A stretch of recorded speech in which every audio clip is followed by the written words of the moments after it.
Black Lives Matters turns 10, and KBLA Talk 1580 is proud to be the exclusive media partner of the People's Justice Festival. This Saturday, July 15th, 12 to 6 p.m. in Leimert Park. Come join us as we celebrate the life-saving and history-making work of Black Lives Matter to help bend the arc of the moral universe toward justice. There will be live music performances, a children's village, giveaways, vendors, a healing justice space, Skillshare, and amazing speakers including Green Party presidential candidate Dr. Cornel West, live on stage at 4:30 p.m. For more information, go to blmgrassroots.org. That's www.blmgrassroots.org.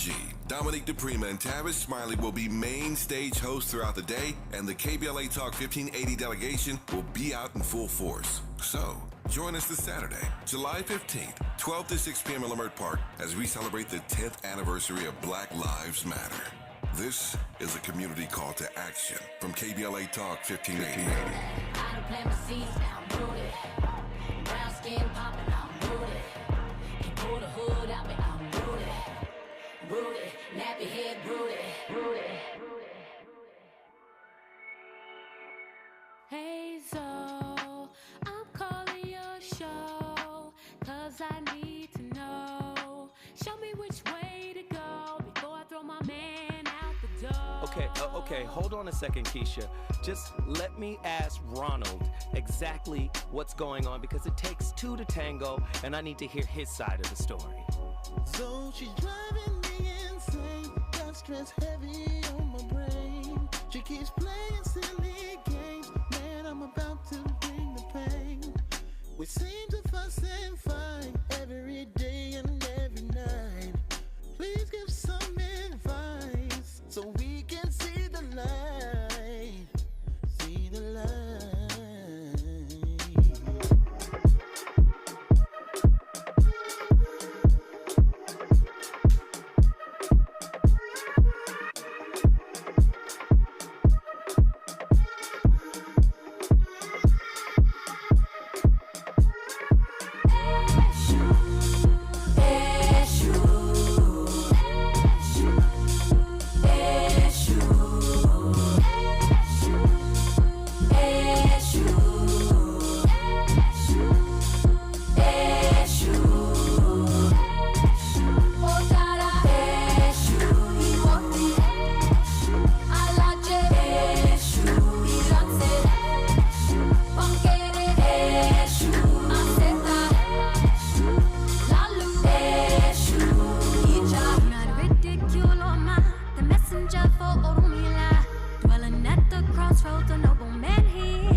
Today, we're going to be talking about, we've been building, through these, now it's been 8 months, and talking about emotional sobriety and just looking at it from this perspective that I wrote about in my new book, 12 Essential Insights for Emotional Sobriety.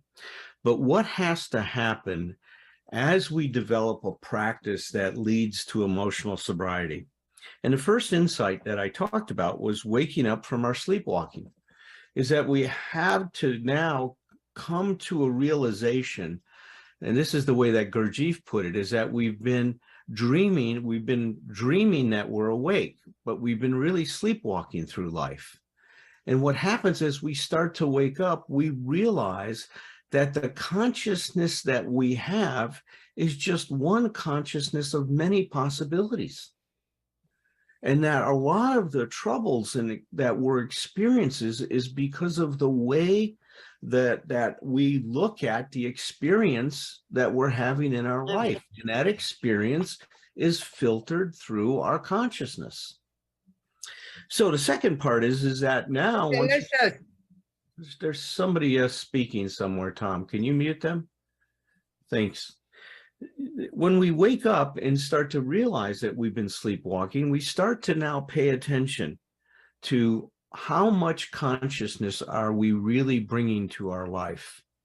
And most of us realize that we're not, that we're like automatons just going through life, doing the same thing over and over again and not bringing a high level of awareness or curiosity to our experience. And so this begins an important change in our life where we now start to commit ourselves to living more consciously. And as we do that, we start paying attention to what are the things that are upsetting me in my life. And that leads to the third insight. Ladies and gentlemen, you already know what it is. It's Monday. Again, I'm not going to take my foot off the pedal.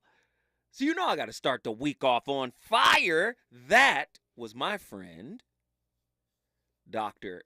Alan Berger, is talking about something that he is a master of called emotional sobriety. And before I bring him in here, tonight's topic is going to deal, I think we're going to be able to integrate emotional sobriety and the need for it to be able to abate what this topic is about. Tonight's topic, I refuse the role of being cast as your personal devil. An intriguing look at the process of demonizing a significant other after a breakup, right? What are the psychological factors that contribute to the tendency of individuals to demonize their ex-partners after a failed relationship? Do we do it all the time? Dr. Berger is going to talk to us about it. How does the process of demonizing an ex-significant other serve as a coping mechanism for some individuals?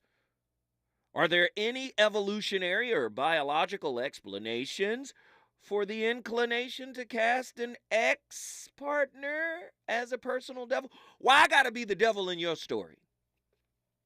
You didn't do nothing wrong? Isn't relationship bidirectional by nature? Isn't it a dyad where, hey, we're in this together, mess and all? Oh, Lord, you already know. When we get in here, we're going to cook like the greatest chefs in history. My brother is on the line right now. I want to bring in my brother, Dr. Alan Berger, PhD. Talk to us, Alan. Get ready. Oh, Godzo, it's so good. It's so good to hear your voice. I love your excitement. I love your enthusiasm. One of the things I know about you, though, you are not short on passion, brother. You got enough passion for this. You got enough passion for this universe, man. You do. You do. Thank you, for brother. This whole universe. Thank you, man. Thank you. So let's get into it. Why do some couples who, fall out with each other, why is there a tendency to demonize the other couple or member of the relationship as a villain or, a bad guy? Why is that? Well, let's start this whole discussion because we got some time so we can really build into this, and I think in a nice way, and to try to understand consciousness a little bit better. Because it really comes down to what kind of a consciousness do we have? And let's use some of Piaget's work, right? Piaget was a developmental psychologist, and he studied the cognitive development in children. And to do that, he was wonderful. He came up with all these naturalistic experiments. So imagine this. So this 5-year-old is sitting there, and there's 2 beakers the same size, and then 1 real tall beaker. Now, the 2 beakers that have the same size have the same amount of liquid in them. All right? They're half filled, right? Mm-hmm. So the examiner says, or Dr. Piaget would say, do these two glasses that have liquid in have the same amount of liquid, or are they different? The child says quickly, without even thinking about it, they're the same. Why are they the same? Well, they have the same amount. The child even points to the beakers and puts their hand up on the beaker and say, see, they're the same. They're the same level. Now, in front of the child, the examiner picks up one of the beakers and pours it into the taller beaker. Now, of course, because it's a smaller, right, circumference, the level of fluid is much higher.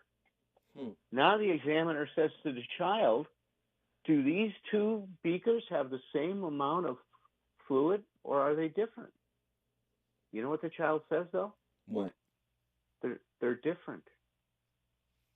This one has more. You see, at that age of development, the child can only focus on one characteristic of the phenomena that they're observing. And what they're focusing on is which one is bigger. Here's another experiment. I set out, I've got 3 graham crackers. You know how they're split in the middle, right? But 3 whole graham crackers. I put 1 in front of the child and 2 on my side. And I say, have I distributed these graham crackers fairly? Child says, no, you have 2, I have 1. I reach over, I break the child's graham cracker in half, and I say, how about now? Child says, thank you. Now we have the same. But I have twice as much. Right. So you see, the child's consciousness can only see reality in the way it can see the reality because of their current cognitive development. Mm-hmm. Now, what we don't get is that our consciousness is also shaped by our emotional development. So if my consciousness is, let's say, undifferentiated, and we'll describe what that means in a minute, then I'm going to look at the world by just focusing on one dimension of what's happening. Wow. And if there's a failure, obviously it means that someone did something wrong. Mm-hmm. Now, combine that in our society with, what does our society applaud? Does it applaud failure or success? Success. Well, of course, man. Listen, we're obsessed with that being number one, being always winning, right? If you lose, you're considered what? A failure. Who wants to be a failure? Mm. So now you take this undifferentiated consciousness that's looking at the world in a very linear way, not like you were talking about before. See, a higher level of consciousness does exactly what you talked about, Zoe. Mm-hmm. It's bidirectional. Yes. We don't think in terms of A creates B, B creates C. We think of everything operating as a system. Yes. It's all an interplay. I mean, I've heard you talk. You do a wonderful job talking about this in your books. Mm-hmm. The holographic relationship. I just love it, man. I mean, it's Thank you, brother. Thank you. Hey, you're hitting on something big right here, Doc. Can you go deeper into this contextual understanding that the conscious mind is able to tap into? Well, so Lynn, you talked about do we demonize after the relationship? The real problem starts during the relationship. You see, if you've got this low level of consciousness, then you are, first of all, very much dependent on what the other person's doing for your well-being. And if they're not doing what you think they should do, or if they're not following what we call the unenforceable rules, then you look at them they are failing you. They obviously don't love you. And you make this conclusion that if they loved you, if they really loved you, then they would give you everything you want. They would meet all your needs. Or be everything you want, right? There you go. Right on, Zoe. Mm-hmm. Right on. Mm-hmm. Mm-hmm. Go ahead, finish. I'm sorry, Doc. But no, it's great that you jump in like that, because then what happens when they don't? Obviously, there's something wrong with them. The last conclusion we would have is that somehow that we're participating in this folly that we're creating. We think of course, it's they're doing something wrong, and if they were just different, we'd have a great relationship. I mean, hey, hold on, ladies and gentlemen, hold on, Doctor. Alan Berger is in here cooking early. Let me just say, he talked about this consciousness piece. You guys have heard me talk about it a whole lot over the past year and a half. I call it spiritual immaturity. But Doc is There you in go. here cooking. When we come forward, more from the voice of reason. We on fire tonight. Reasons. The reasons that we're here, the reasons that we fear, our feelings won't disappear. You're listening to the voice of reason with Zoe Williams on KBLA Talk 1580. Are you looking to steer your career in a new direction? Driving for Culver City Bus can be your ticket to a long-lasting career with excellent benefits and paid training. Culver City Bus is looking for customer service and safety-minded bus operators to join the growing team. Culver City Bus offers on-the-job training starting at $19.10 per hour, uniform allowance, and health benefits. Culver City Bus is a great employer. Let Culver City Bus connect you with an essential service job. If you enjoy driving, seek real opportunities for career advancement, and passionate about making a difference in the community, then you are invited to join the Culver City Bus team. Start your journey today by submitting an application at culvercity.org/jobs. For more info, visit culvercitybus.com or call live customer service operators at 310-253-6500.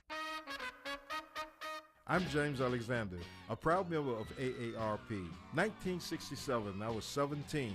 That spring, my friends, the Barcades, and I made Soulfinger. It was a hit. Number 3 on the charts. That summer, we became the great Otis Redding's band. First gig, the famed Apollo. That fall, we toured. That winter found me in a morgue identifying the bodies of my bandmates and Otis Redding. My music and their memories bring me joy. The Barcades, forever. What would you call a joy that is as solemn as it is sweet and knows no bounds? A joy that's beautifully rooted in soul and resilience. This is Black joy, a joy that reflects pride and honor despite every challenge. AARP believes the power of Black joy is limitless, and we celebrate this joy supreme. Join us in celebrating Black joy at aarp.org/Black community. KBLA Talk 1580. We've got a lot to talk about. KBLA Talk 1580 joins you in standing for education as a right, not a privilege. Charles R. Drew University of Medicine and Science is a private, non-profit, community-founded, student-centered university committed to cultivating diverse health profession leaders who are dedicated to social justice and health equity for underserved populations. CDU does this through outstanding education, clinical service, and community engagement. Recently, Charles Drew University made history by opening only the 5th medical school at an historically Black university. Congratulations, South LA, and congratulations to the Dean of the medical school, Dr. Deborah Protho-Stith. CDU is now training doctors and providing $90 million in annual economic benefit to Watts and surrounding neighborhoods. To apply for medical school, get more information, or sign your child up for the Junior Doctors Saturday School program, visit cdrewu.edu. That's cdrewu.edu. At KBLA, we are dedicated to equity in education and ending healthcare apartheid. And we don't black down. This is a community call to action from KBLA Talk 1580. You know you want some more. It's the voice of reason with Zoe Williams on KBLA Talk 1580.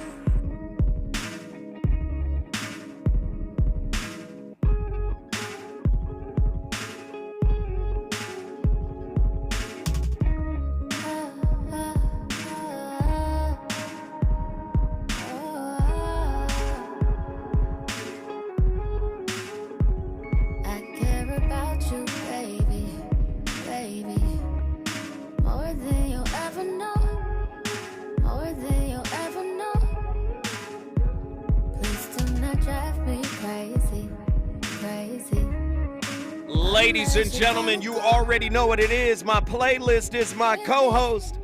The name of the record is called Pressure. That's Janae Aiko. Did I get it?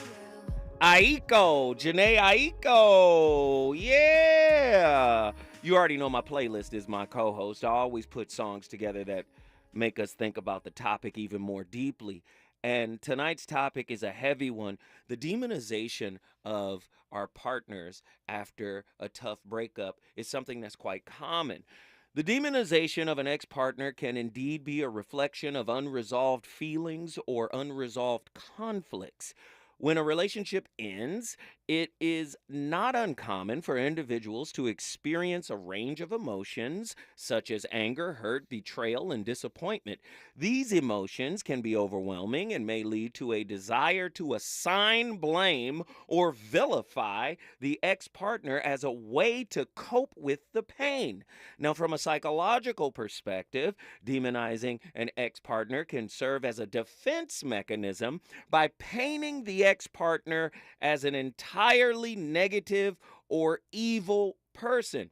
Individuals may find temporary relief when they do this, when they paint their partner into this bad guy role, right? As a means of being able to deal with feelings of guilt, sadness, or inadequacy. It allows for them to shift the blame onto the other person, absolving themselves of any responsibility for the relationship's failure. My guest tonight, this is my real friend, Dr. Alan Berger, PhD, author of Emotional Sobriety. Get in here, Doc.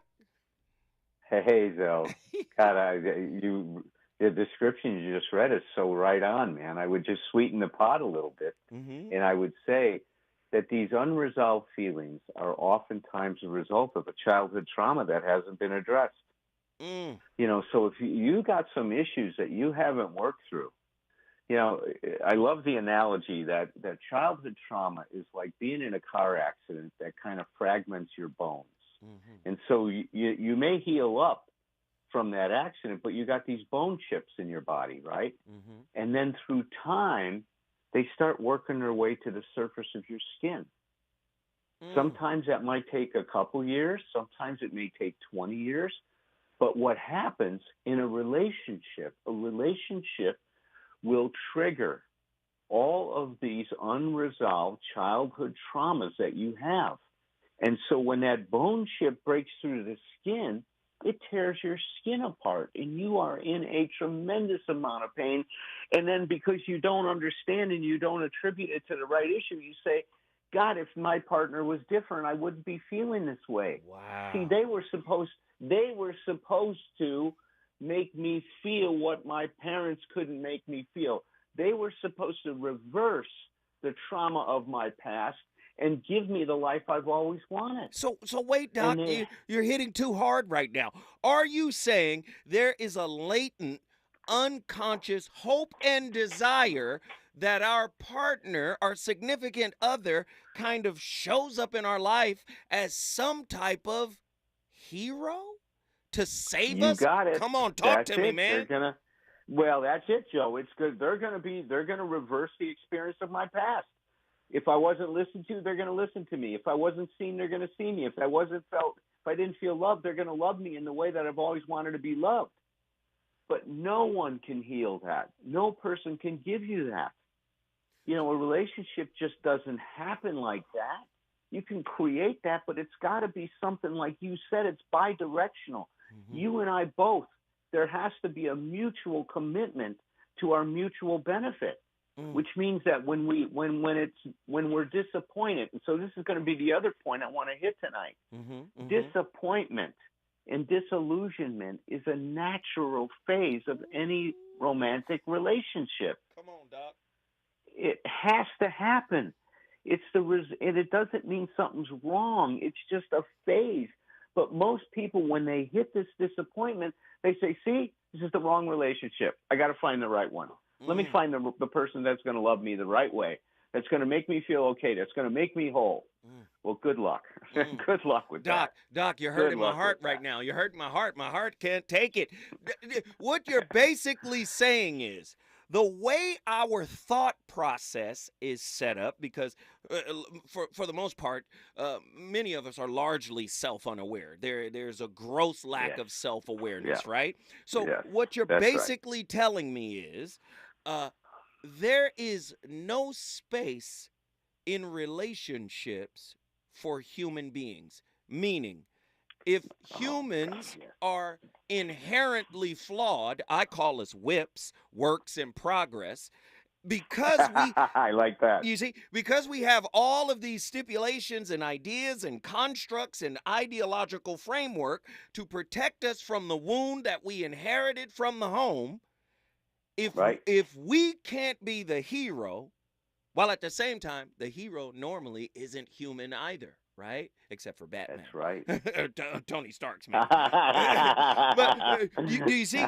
So there's no space for the flawed experience of humanity. Talk to me about that.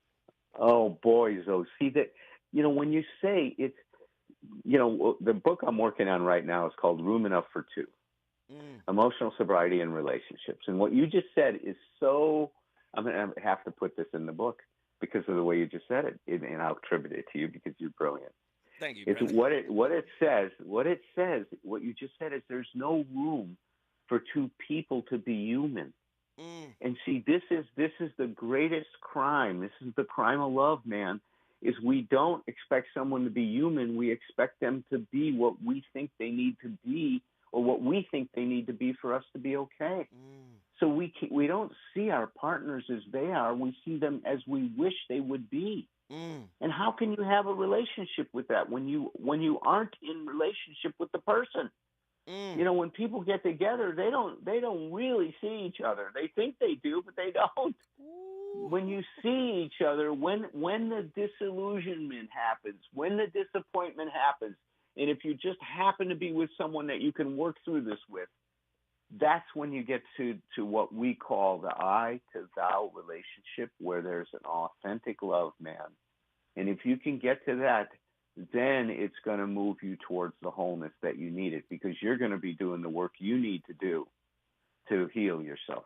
Wow. Ladies and gentlemen, you're listening to my brother, none other than Alan Berger, PhD. We are on complete fire tonight. Please understand, unresolved conflicts can also contribute to the demonization of an ex-partner. Oh, yeah. When conflicts remain unresolved, individuals may struggle to make sense of what went wrong or find closure. Let me tell you, when we come forward, me and Alan will get to unpacking like only we can. But it's really out of my control. The way you feel is not my problem. I don't want to see you go, but I don't have time to solve this, and you don't have the right. After all you put me through, I'm starting to realize. He's on fire tonight. It's the Voice of Reason with Zoe Williams, exclusively on KBLA Talk 1580. I'm Doug Davis, and here's the latest from the Black Information Network. Over 42 million Americans are under heat warnings this week. Extreme heat is already hitting the Southwest in states including California and Arizona, and the dangerous conditions are only expected to get worse. In Texas, a new state law passed this year bars homeowners associations from excluding renters who receive federal assistance paying their rent. The Providence Homeowners Association last year barred landlords from renting to Section 8 tenants. Most of the neighborhood Section 8 renters were black, so critics saw the rule as racial discrimination. Wall Street is closing higher as investors brace for the start of second quarter earnings season. At the closing bell, the Dow Jones Industrial Average gained 209 points at 33,944. The S&P 500 added 10 points to 4409, and the Nasdaq rose 24 points to 13,685. That's the latest. I'm Doug Davis from the Black Information Network and BINnews.com.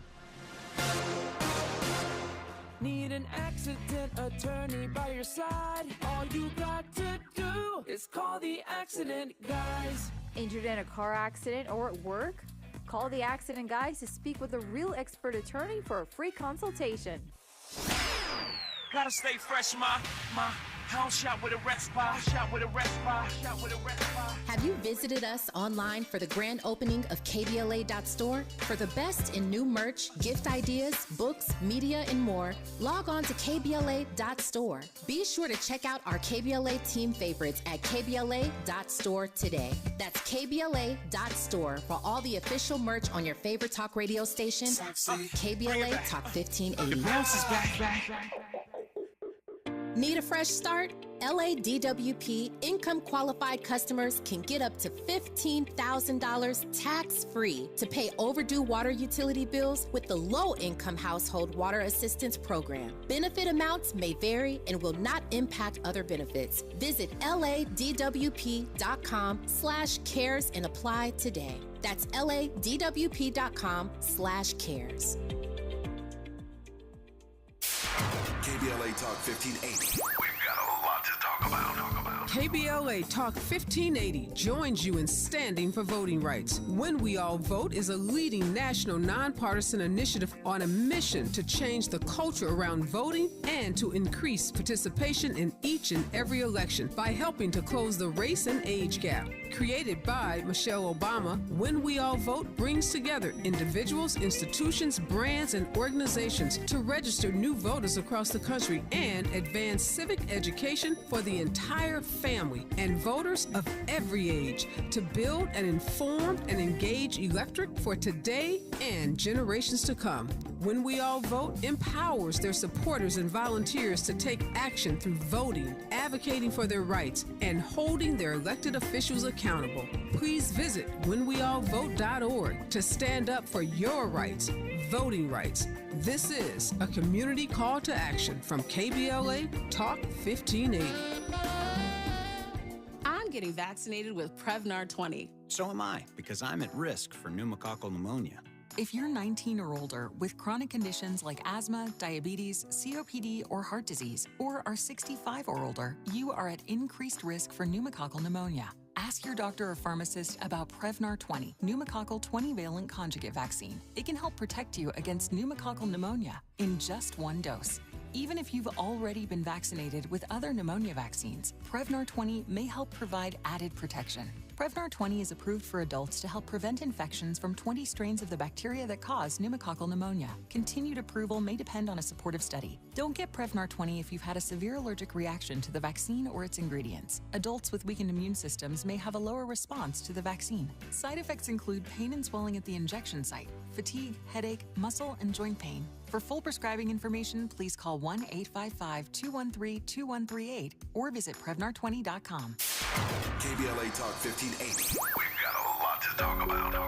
KBLA Talk 1580 reminding you that we keep us safe. The Center for the Pacific Asian Family was founded to help address domestic violence and sexual assault in the Asian and the Pacific Islander communities. The Center for the Pacific Asian Family's mission is to build healthy and safe communities by addressing the root causes and consequences of family violence and violence against women. They are committed to meeting the specific cultural and language needs of the Asian and Pacific Islander women and their families. CPAF's vision is of an Asian and Pacific Islander community that embraces healthy relationships and works in partnership with other communities to eradicate all forms of violence. To access services, volunteer, or for more info, visit nurturingchange.org. At KBLA Talk 1580, we believe everyone deserves to be safe. This is a community call to action from KBLA Talk 1580.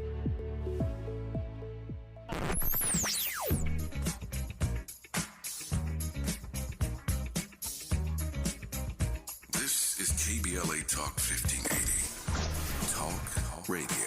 That's music to your ears. We're unapologetically progressive. KBLA Talk 1580. You're listening to the voice of reason with Zoe Williams. Only on KBLA Talk 1580.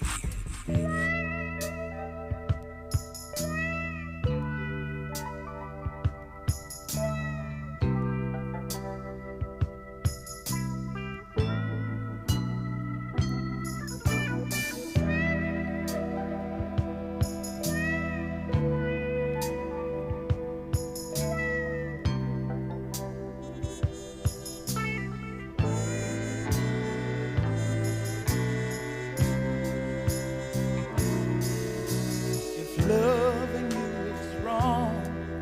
I don't wanna be right. If being right means being without you, I'd rather live a wrongdoing life. Your mama and daddy say it's a shame, it's a downright disgrace. But long as I got you by my side, I don't care what your people say. Your friends tell you it's no future in loving a married man. If I can't see you when I want, I'll see you when I can. If loving you is wrong, I don't want to be right. If loving you is wrong, I don't want to be right. Am I wrong to fall? I remember the first time I heard the term emotional sobriety, and it totally scared me because it sounded like something that I didn't know how to do. But I knew in my bones it was something that I craved. My problem wasn't ever substance abuse. That wasn't the issue that I happened to have. My issue was childhood PTSD, and that's what was turning my life upside down in a way where it was very much like being an alcoholic or a drug addict. I was exhausted all the time. I was late to things. I got angry easily. I was sad a lot. And this was back before there was a word for what happens to people who were traumatized as kids. I thought it was just me, and I was embarrassed, and I wasn't too sure that I knew how to change. So the feeling I got from those words, emotional sobriety, was like, it was just really powerful, and I wanted to have it. In recovery circles for drugs and alcohol, the word sobriety is a really important thing, obviously, but it means more than just not drunk or not high. In the context of substance abuse healing, sober means a person is living in a frame of mind and in an emotional state that is even keel and non-dramatic and that helps prevent relapses. The voice of reason is on fire, live from KBLA Talk 1580. You know we in the heart of Lamert Park. Tonight's show is on absolute fire. This is hot monkey lava of the hottest degree. We're in here with my good friend Alan Berger, PhD. He is the author of 12 Essential Insights for Emotional Sobriety. Getting your recovery on track, or is it unlocked? My eyes are unstuck, man. Unstuck. Baby. Got it. And I got new glasses on. But let me say this, Doc. Let me say this, Doc. This is big. Listening to the clip and listening to you, are you saying most of us are emotionally intoxicated, under the influence? We don't have the ability to self-regulate our emotions, so the emotions are running the insane asylum. Is that what's happening for most? That's it, Joe. That's what's happening, man. Listen, it's this low level, this undifferentiated consciousness that we're talking about makes us very much dependent on the environment for being okay. So what I say is it creates an I'm okay if consciousness. I'm okay if you love me the way I want you to love me. I'm okay if this happens the way I want it. I'm okay if you read my script and follow it. See, it's this I'm okay if mentality is so problematic because first of all, it's coming out of our this idea we have. I call it the big lie that somehow my being okay is going to depend on what's happening to me. Instead of it depending on what's happening for me, right? Instead of me being able to show up and to be able to have the right kind of relationship with my experience. And see, this is where we've abdicated so much responsibility. We give so much to the environment. We expect so much from life and so little from ourselves. I'll say that again. We expect so much from life. And we expect so little from ourselves. And it's never going to work like that, man. It's putting the cart before the horse. And you know what's really heavy about what you're saying? You know how I like to do when you talk. I reframe it, right? Yeah, I love how you do that. I love it. I can't wait for it. Here it comes, folks. Get ready. Get ready. He's going to do it. Watch. And what you said put me in the mindset of most people are in pursuit of quiet over peace. See, peace. Oh, nice. Peace is an Yes. internal Yes. thing that settles everything Yes. down. This goes back to Yes. Jesus when he says, "Peace be still." But most people Yeah. are in search of quiet, and quiet is a kind of escapism. This is too much. This is overwhelming. Let me leave. Let me bolt. Yeah. Whereas Yep. peace, That's it, man. peace can turn itself into the eye of the storm when in the storm. So there's a distinction there because they can regulate, right? They don't get intoxicated by the chaotic emotional environment. Talk to me more about the process and the distinction between peace and quiet. Well, you're putting your finger on it, and the way you're describing it is wonderful. What we say is that what we get to with emotional sobriety is we learn how to quiet our mind and calm our hearts. See, that's self-soothing, isn't it? That we learn how to soothe ourselves. But look, if I'm dependent on you to be a certain way, then you have to behave that way for me to be okay. If my being okay, see, what I say is emotional sobriety creates an I'm okay even if consciousness. Now, those are easy words to say. You know, as you know, I'm going through my own personal crisis right now. I'm struggling with a lot. I do know that I can be okay even if. It's going to take me some time to get there, you know. I'll never forget when I first called you up and I said, "Hey, Zoe, man, I'm really going through a tough time." And you were right there with me, brother, and you said, "You know, Alan, sometimes the bullet that misses you hurts as much as the one that hits you." Woo! You remember that, huh? Oh, my God, man.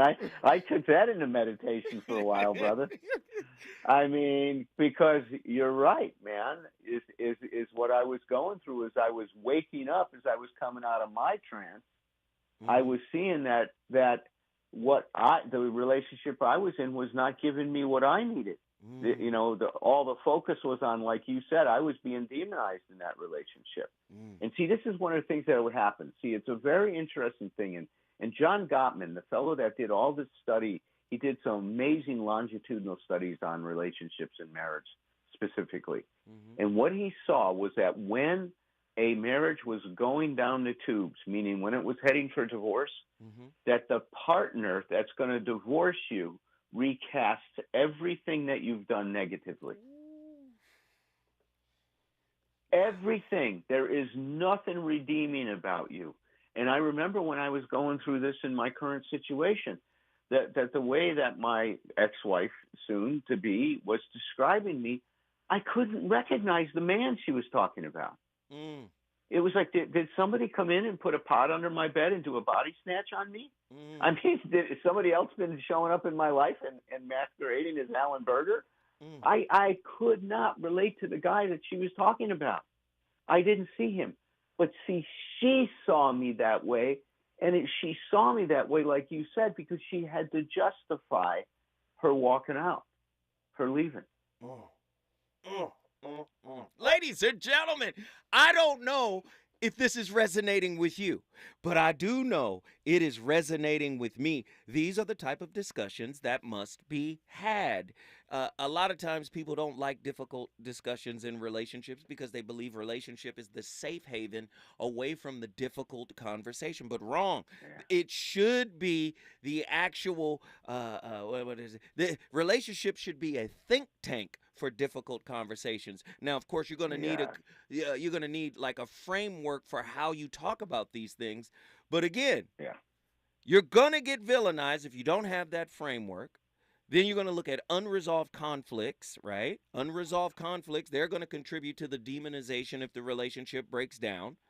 Again, empirical data supports the notion that demonizing an ex-partner is often linked to unresolved feelings or conflict. Research has shown that individuals who engage in more negative post-breakup behavior, such as spreading rumors or engaging in character assassination, tend to have higher levels of emotional distress and difficulty moving on. These behaviors are often driven by unresolved emotions and a need to regain a sense of control over the situation. What are your thoughts about that, bro? Oh, well, that's it, man. See, It's none of us like to feel that we're out of control and that we're powerless. And so how better to take power than to make the other person wrong? Look, if the problem is in you, then my solution is to leave you. If you're the problem, then my leaving is going to solve my problem. And you and I know, Zoe, we've been around too long. We know that it never solves the problem. You're going to carry these issues with you into your next relationship, and the same stuff is going to show up over and over again until you hold still and start to deal with it, until you show up for the lesson that's on the table for you. And that's why you and I have said it many times. I mean, we did this great double CD set called Love Matters Revealed, right? It's so wonderful, and everybody that's listened to it just loves it. And, one of the things we said in this thing is that trouble doesn't mean that something's wrong in your relationship. It's design. That's why I said the disappointment, the disillusionment, it's exactly what's supposed to happen, because that's your invitation to take this relationship to a whole new level. And what we say, man, is that you've got to end that. So it's almost, you've got to end that first relationship and say, that one didn't work. It's time for us to bury that one. And then you got to get working on your second marriage. No, wait a minute. Now you're getting deep. Now you're getting way too deep. You're telling me instead of breaking up and going out and finding a new person, you can break up within a relationship and restart a new one from the old one? You mean the phoenix? Like yep. You got it, man. The phoenix is rising from the ashes, brother. Oh, wait, hold on. It's rising from the ashes. Lord have mercy. When we come forward, more from the amazing Dr. Alan Berger. Is it good to you? More Voice of Reason with Zoe Williams when we come forward. You're listening to K-Drip, where we play all the best classic water-wasting hits like Sprinklers in the Rain and Leaky Faucets. They're tunes from another time because now that we face a hotter, drier future, every drop counts. Despite an extremely wet winter, keep using less water, fixing leaks, and reusing indoor water for your garden. Visit SaveOurWater.com for more ways to conserve. Up next, brushing your teeth with the water on. K-Drip. KBLA Talk 1580. We've got a lot to talk about. The rent is too damn high. KBLA joins you in calling for affordable housing. The LA Tenants Union is a diverse, tenant-led movement fighting for the human right to housing for all. The LA Tenants Union demands safe, affordable housing and union rent control. They organize against landlord harassment, mass evictions, and displacement, and mobilize for the repeal of the Ellis Act and Costa-Hawkins Act. The LA Tenants Union is on a mission to strengthen tenants' political power through education, advocacy, and direct action. To get help with your eviction or other landlord-tenant issues, take action for justice, or become a member, visit latenantsunion.org. This is a community call to action from KBLA Talk 1580. Have you heard about Lendistry? Lendistry is a national Black-led small business lender that is headquartered right here in LA. Once you've started your business, Lendistry provides flexible financing options starting at $50,000 to help you access the affordable capital needed to grow. Whether financing is needed to increase working capital, acquire a business, purchase inventory and equipment, or refinance debt, Lendistry has a solution for you. Lending products range from traditional business term loans and non-revolving lines of credit to SBA 7A loans and commercial real estate financing. Lendistry's pre-application process is simple and does not impact your credit score. Visit lendistry.com/KBLA to learn more and to get started with an application right from the website. Hey, Dad, how do airplanes fly? What's in this box? Is this tree good for climbing? How are babies made? What does this thing do? Kids are curious about everything, including guns. Talking to them about gun safety in your home is a good first step, but you can do more. Always keep your guns locked, unloaded, and stored separately from ammunition. Safe gun storage saves lives. Learn how to make your home safer at endfamilyfire.org. That's endfamilyfire.org. Brought to you by End Family Fire, Brady, and the Ad Council.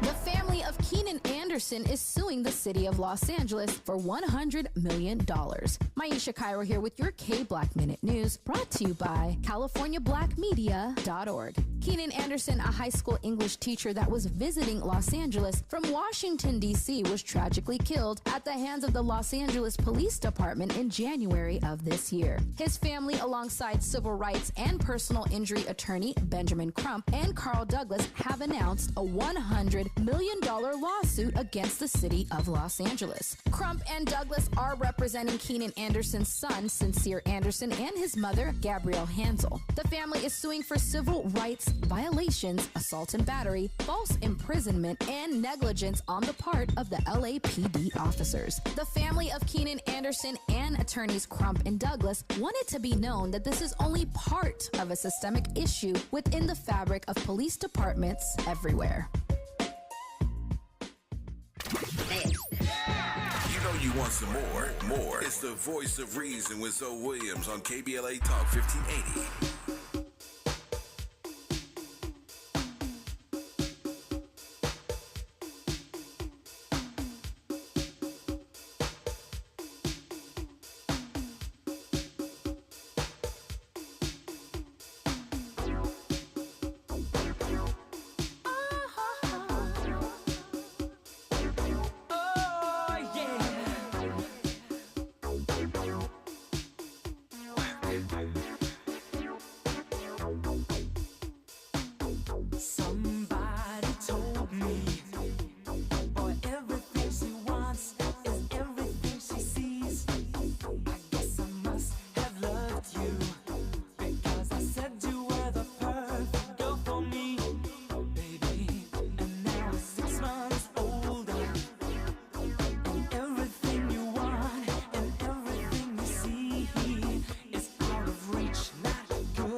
Ladies and gentlemen, come on, George Michael. And wham, this is my playlist. My playlist is my co-host. You can't do nothing right by this person. You always wrong. Tonight's topic is on fire. I'm in here with my good friend, Dr. Alan Berger, and we are cooking. Can the demonization of an ex-partner be a form of emotional manipulation or control? How does the demonization of an ex-significant other affect the dynamics of co-parenting in cases of shared custody? Oh, God, I got questions. Can forgiveness play a role in reducing the tendency to cast an ex-significant other as a personal devil? I can't be your devil. But we got somebody in here who can talk about why this happens in relationship. My brother Alan Berger, can you answer some of those questions? I got questions, brother. Well, God, so this is such a powerful topic, right? Because look, how many relationships end up in, marriages end up in divorce? It's over 60% now. Mm-hmm. So if you're going to be, if your relationship is staying together, first of all, that doesn't mean it's good. It just means you're together.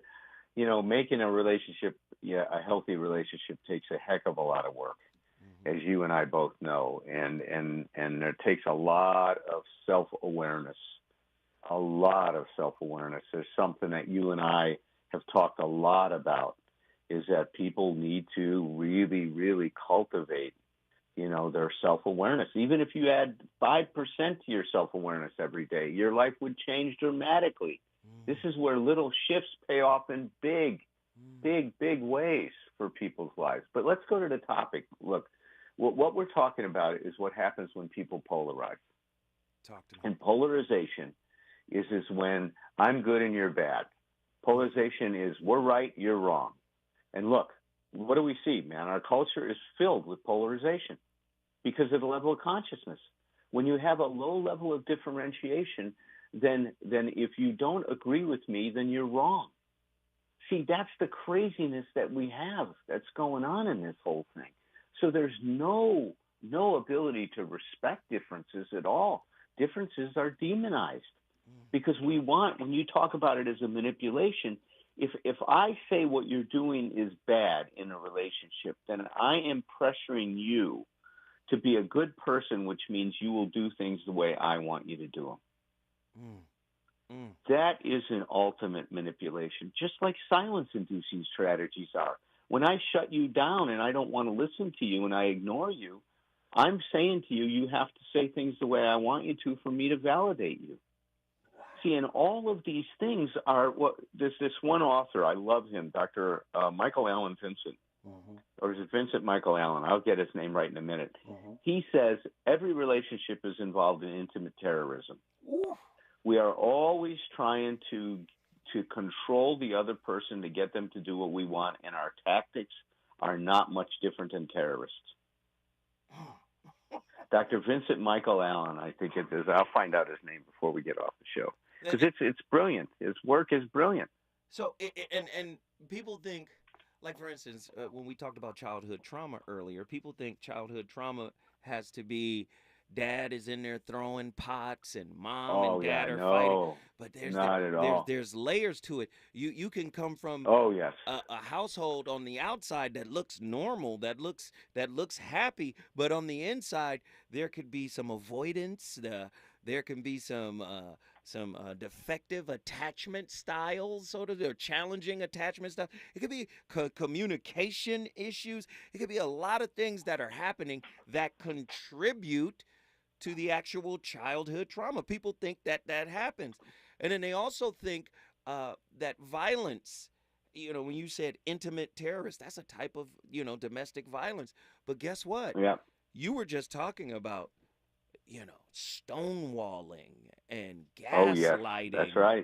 That's right. Come on, man. That's right. And projecting. Come on. Saying, you're selfish when you're the one being selfish. You're gaslighting when you're gaslighting. I can't trust you when I'm saying you can't trust me. See, all of these are ways of keeping the other person off balance so you stay in control of the relationship.